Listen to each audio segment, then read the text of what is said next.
The legislative privilege open records thing, did your office have input in that? Is that something you're part of? Well, as I mentioned yesterday, we're going to sit down and talk with the legislative leaders about that. We actually had already planned a meeting, a follow-up meeting the other day in terms of the arena where we had all four legislative leaders.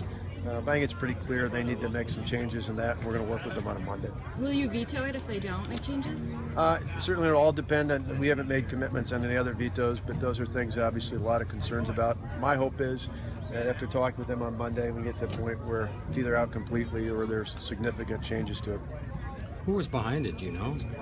Again, there's as you know, at the end of the legislative process, a lot of things the legislative leadership works on. And for us, as you said, with other things in there, we'll review it once we see what passes, not just the Joint Finance Committee, but what gets through the Assembly and the Senate. Were you aware of them before they were presented, and did you object to them? Again, those are all things we'll talk about on Monday. We'll talk about what we're doing going forward. You know, there's all sorts of ideas that float around the Capitol before the end of the Joint Finance Committee process. But I think it's pretty clear lawmakers from both parties, as well as others, want to make sure there's changes, and we're going to make sure that happens starting with that meeting on Monday.